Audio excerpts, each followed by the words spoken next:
mo ako milaom nga ang adlaw mo patim alda.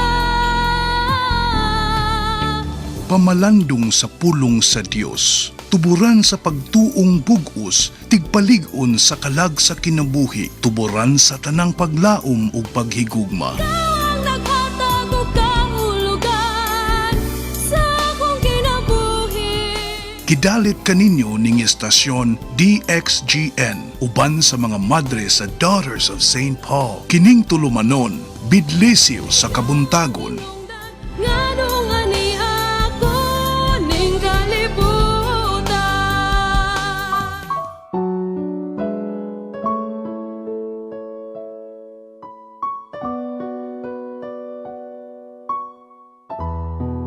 Ang matarong maglipay diha sa Ginoo ug maglaom diha kaniya ug ang tanang mga matarong pagdaygon.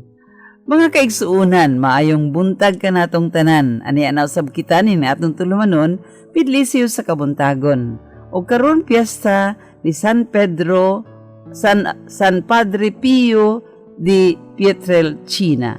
Usa ka pari unya kani siya gihatagan og gasa sa atong Ginoong Hesukristo nga moapil siya mahimong kabahin sa sakripisyo nga tagamtam o nasinati ni Jesus. Labaw sa tanan kadtong pagkalansang kaniya sa krus og si Padre Pio usab nahiapil niini kabahin siya. So daghang kay mga milagrong nahitabo pinaagi kang Padre Pio.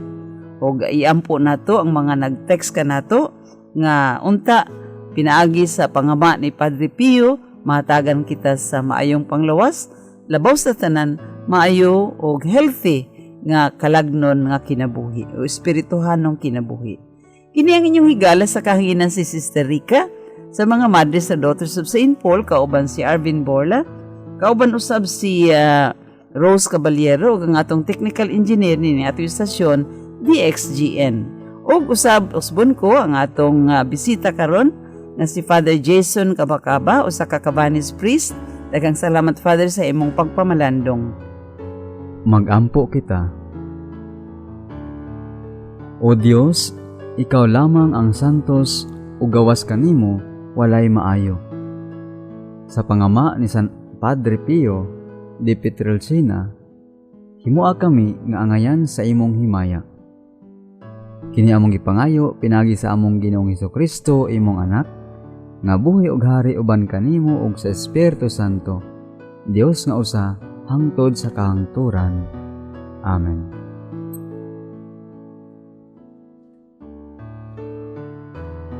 Kinutlo gikan sa Ebanghelyo sumala ni San Lucas.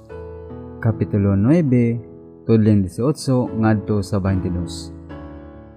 Karon nahitabo nga samtang nagampo siya nga nag-inusara, nahiuban kaniya ang mga tinun-an ug iya silang gipangutana. Kinsa ba kuno ako ang giingon sa mga tao? Ug mitubag sila. Si Juan ang magbubunyag. Apan pulong sa uban, si Elias ug ang uban nga nabanhaw ang usa sa mga karaang propeta. Ug mingon siya kanila. Apan kinsa may ikasulti ninyo nga mao ako? Ug mitubag si Pedro. Ang Kristo sa Dios. Apan gibaura niya sila sa dili pagpanulti niini kang bisan kinsa. Ug miingon si Jesus. Ang anak sa tao kinahanglang mag-antos ug daghang mga butang, ug isalikway sa mga kadagkuan ug mga pangulong pari ug mga eskriba ug pagapatyon, ug sa ikatulong adlaw mabanhaw. Ang Ebanghelyo sa Ginoo.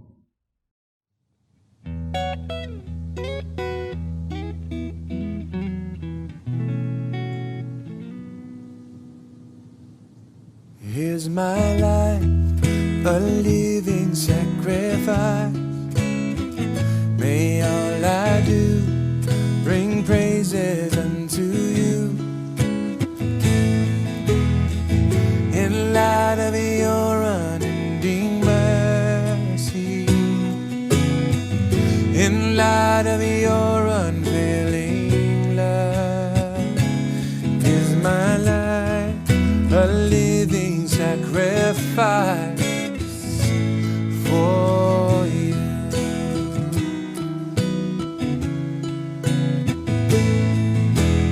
This will be my worship. This will be my worship. The way I live, the way I serve. This will be my worship. This will be my worship.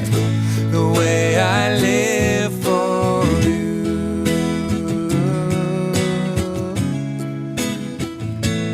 Is my life a living sacrifice?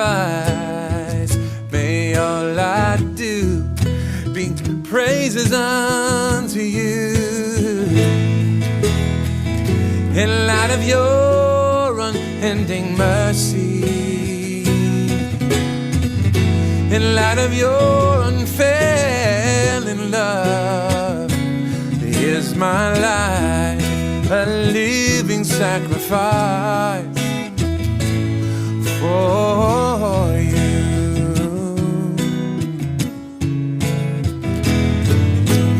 This will be my worship. This will be my worship.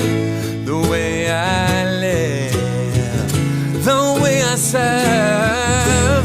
This will be my worship. This will be my worship. The way I live for you. Oh, this will be my worship. This will be my worship. The way I live, oh, the way I serve, Lord. This will be my worship. This will be my worship. The way I live for you. The way I live for you. Is my life living sacrifice?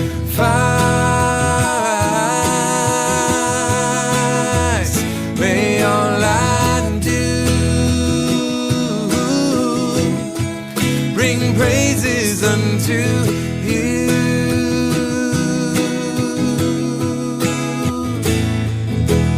This will be my worship. This will be my worship. Lord, the way I live, and the way, Lord, the way I serve you. This will be my worship. This will be my worship. The way I live for you.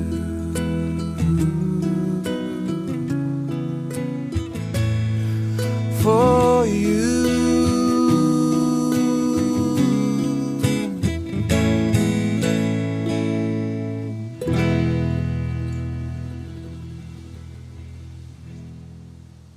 Sa Ebanghelyo atong nadungog nga samtang nag-ampo si Jesus, miduol kaniya ang tinun-an, no?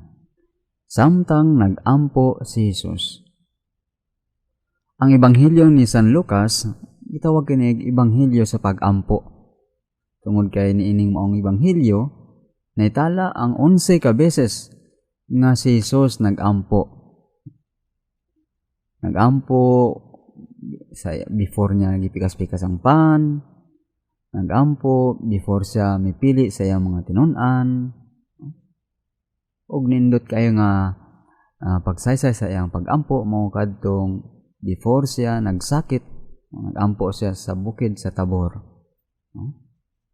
Og sa maong Ebanghelyo, kita gipahinumduman ni Jesus nga kita mohatag higayon sa pag-ampo, sama kaniya. Mga tinun-an magkakita, mga Kristiyanos magkakita. Kristiyanos pasabot, tinun-an. So kung tinun-an, dapat mukat-on sa maestro nga mao si Jesus. Si Jesus nga mainampuon. Mungutana ko, pila ba kabisis ka moampo sa usa ka adlaw? na yung mga bata akong ipangutana. Kamo, pila man ka bisis mo ang ampo sa kadlaw? Ano sila? Bago mo kaon, Father. Okay. So, mukaon sa buntag, ampo. Mukaon sa udto, maampo. Mukaon sa gabi, panihapon, maampo. So ako sang giinan. So kung kasara mo mukaon sa kadlaw, kasara po mo ampo. Natawa sila, no? Napiusa. Father, before matulog, magampo. Ano magampo man? Hadlo kay basig ungoon na mauna ni ron. No? Dili ba bago matulog dapat ang pagampo mao ang pagpasalamat, no? Sa grasya sa tibok adlaw nga gihatag sa Ginoo. Pasalamat. Dili kay ampo tungod kay hadlok. No? Siguro apil na pero ang tumong gid sa pagampo before matulog dapat mao ang pagpasalamat.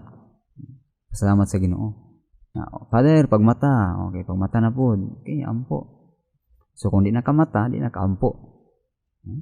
Ang among founder nga si Father Anthony Cabanes, isulat siya sa iyang diary, mingon, Ginoo, tabangi ako sa pagampo kanunay, nga dili ako mabuhi kung dili makaampo. Nga dili ako mabuhi kung dili makaampo. Nga unta, diya sa atong kinabuhi, sama nga kita dili mabuhi kung dili mo ginhawa, mao sa bunta kani atong kinabuhi nga espirituhanon. Dili mabuhi kung dili makaampo. Ug human gipangutanan ni Jesus ay ang mga tinun-an nga miduol kaniya, no? Ug iyang gipangutana, kinsa man kuno ako sumala sa sulti sa mga tawo? Ug ang mga tawo mitubag, ang mga tubag sa mga tawo mao nga ingon nila, ikaw mao si Juan magbubunyag. Uban mingon si Elias, propeta. Uban mingon, ikaw propeta nga nabanhaw. Unya gipangutanan ni Jesus Pedro. Alang kanimo Pedro, kinsa man ako? Si Pedro mitubag, ikaw mao ang Mesiyas nga gipadala sa Dios. Aron magluwas sa katawan, of course, no? So, sa inyong paminaw, kinsa man ang tama og tubag, kinsa man ang sakto og tubag? Of course, si Pedro, no? Si Pedro nga miingon, ikaw ang Mesiyas nga pinadala sa Dios. No? Ug sa inyong paminaw, nga naman kaha nga tama ang tubag ni Pedro. Ang tubag mao nga, tungod kay siya nakaila kang Hesus, pinaagi sa pagpuyo uban kaniya. Siya nga misunod, human siya tawga, nga mosunod kaniya, samtang nangisda siya, no? Itawag siya ni Hesus, sa hinay-hinay nakaila pinaagi sa pulong o sa buhat ni Hesus. Gani si Hesus mismo nag-ingon sa iyang mga tinun-an, wala ko kamo giisip nga akong mga sulugoon, kundili akong mga higala. Kaya ang sulugoon dili masayod sa gibuhat o sa buhaton sa agalon.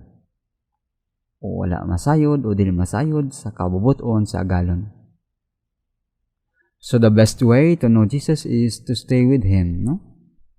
Ang pinaka-the best na pamaagi sa pag-ila-ila kinsa og unsa si Jesus mo ang pagpabilin diha kaniya. Pagpabilin diha kaniya pinaagi sa pag-ampo. Again, pinaagi sa pag-ampo. Pinaagi sa pagsimba. Pagsimba sa matag adlawng Domingo, sa pagsimba sa mga pesta, nga mga tulumanon nato diha sa kasulugan sa simbahan, no? O pinaagi sa paghimama sa uban tang mga kaigsuonan. Tinuod nga si Jesus usa ka Dios, misteryo, usa ka dakong misteryo diya sa atong kinabuhi. So, dili yun nato matugkad ug masabtan ang tanan sa iyang pagkasiya. Unsa o kinsa gyud siya, di nato matugkad. Ingon pa bitaw si San Agustin, no? Kung ato na siyang mailhan, ato na siyang masabtan, then dili na siya Ginoo. No? Apan, no?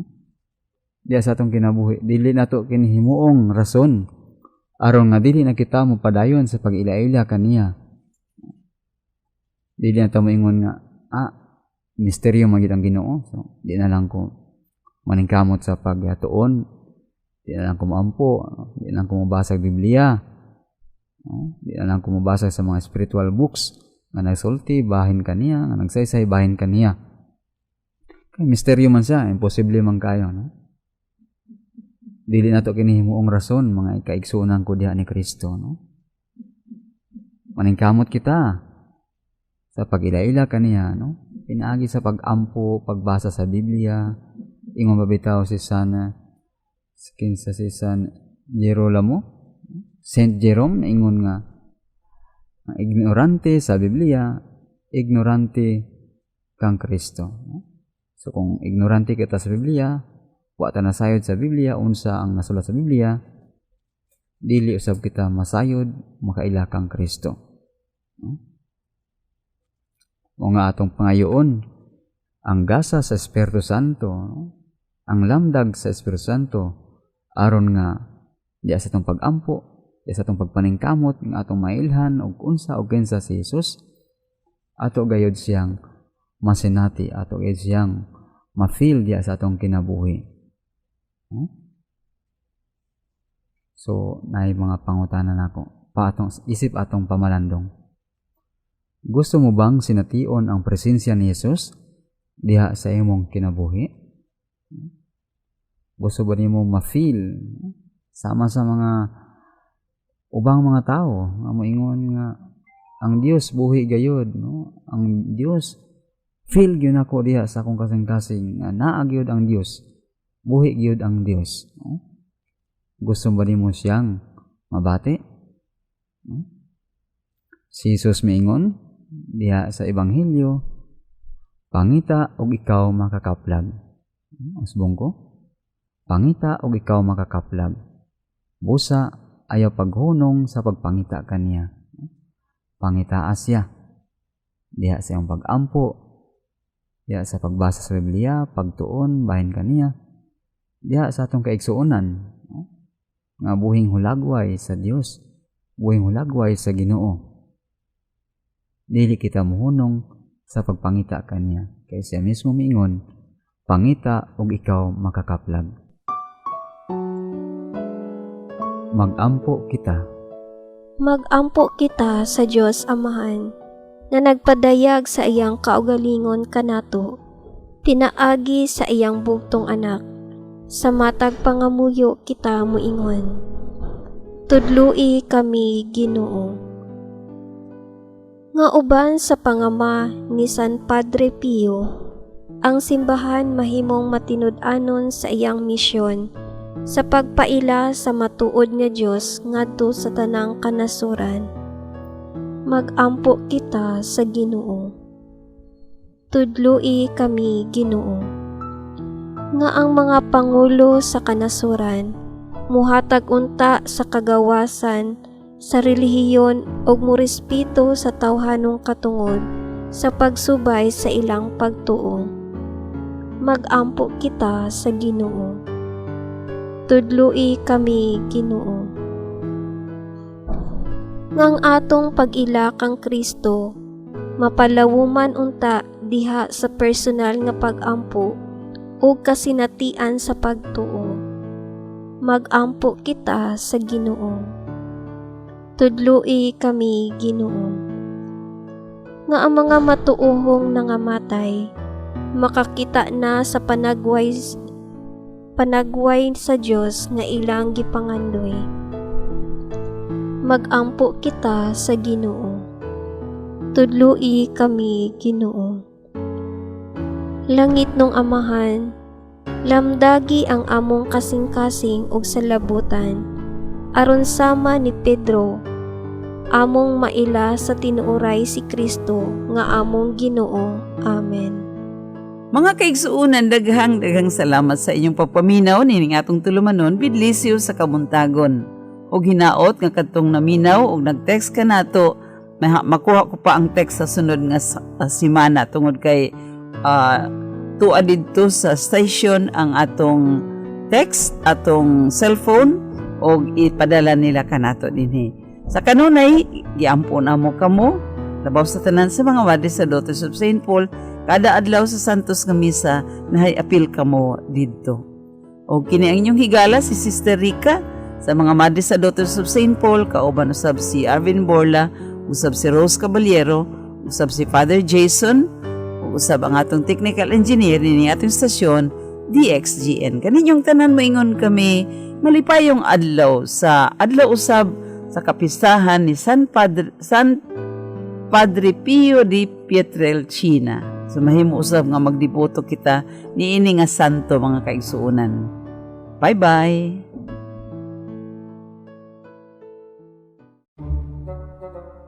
Unsa na imong giinom, Arvin? Walay lain. Ang kaping may sinabi. Dreamvet 8-in-1 Coffee. Available sa tanang pharmacies.